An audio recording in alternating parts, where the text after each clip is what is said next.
Je tiens ici à saluer d'abord le président de la République, chef de l'État, ainsi que lance le gouverneur de la ville de Kinshasa, Daniel Bumba.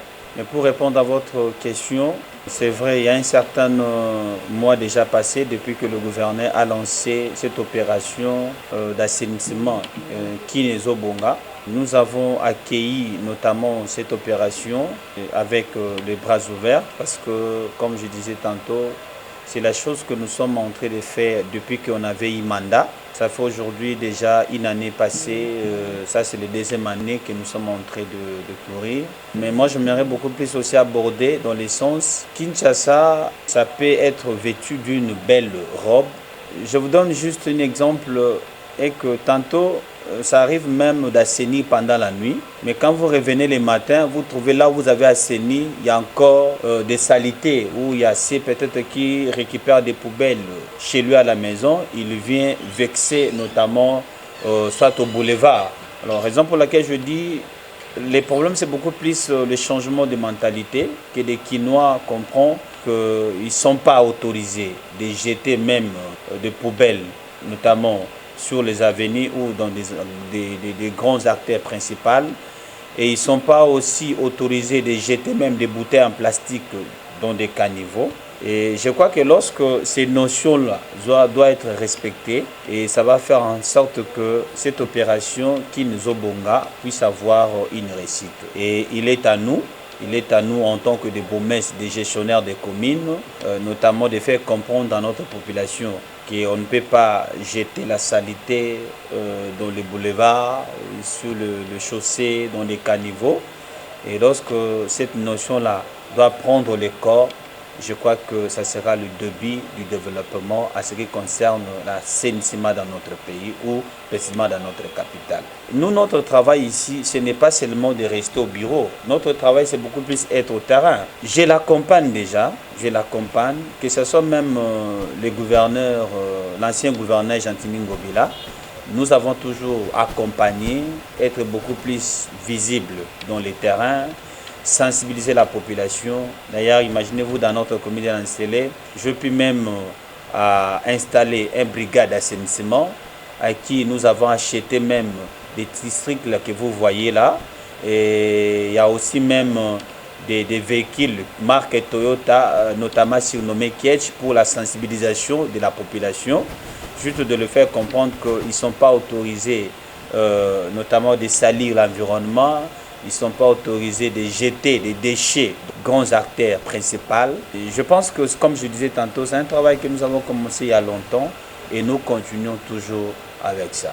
Et la commune d'Nsélé, comme je dis toujours, c'est une commune d'accueil, c'est les portes d'entrée de la ville de Kinshasa. Donc ça doit être une commune bien assainie, bien sécurisée et bien protégée. On sait à effectuer les différentes descentes dans les SIAT et dans les sous-SIAT, parce que nous avons lancé déjà cette opération où nous avons lancé certaines campagnes de prise de conscience avec nos policiers. Parce qu'aujourd'hui, lorsqu'on parle même de la tracasserie n'est pas seulement ces incivils que nous appelons les Koulouna, mais la tracasserie, elle est aussi tantôt créée par les différents policiers qui sont tantôt, je peux dire, mal formés et qui sont tantôt, je peux dire, mal éduqués et à qui ils ne comprennent pas quel est le rôle de la police dans la société.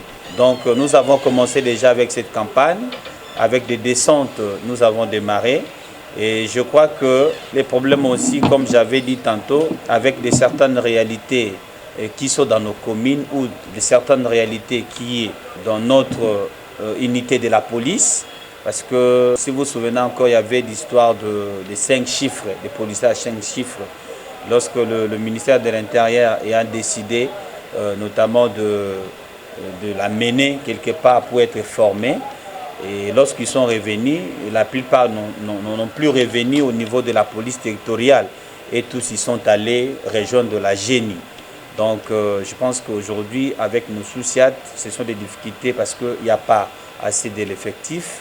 Ainsi, les problèmes des équipements, ils n'ont pas assez d'armes.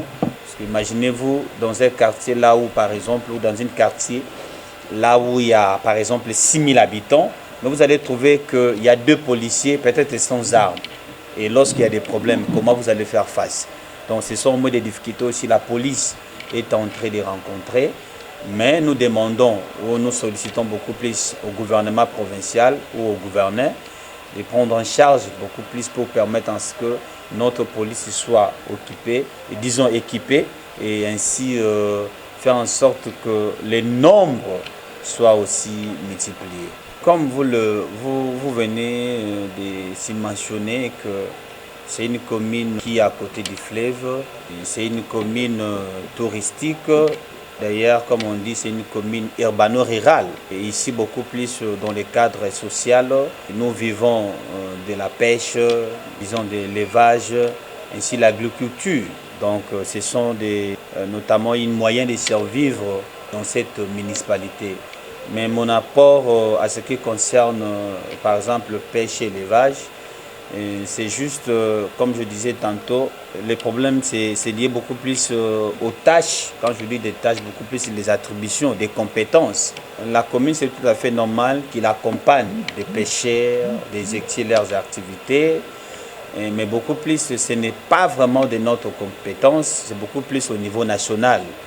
Là où peut-être il y a le 24, je crois, juin ou avril, là où on célèbre la journée du poisson. C'est là où peut-être dernièrement même il y a le président de la République qui était venu. Nous avons passé ce moment ensemble ici.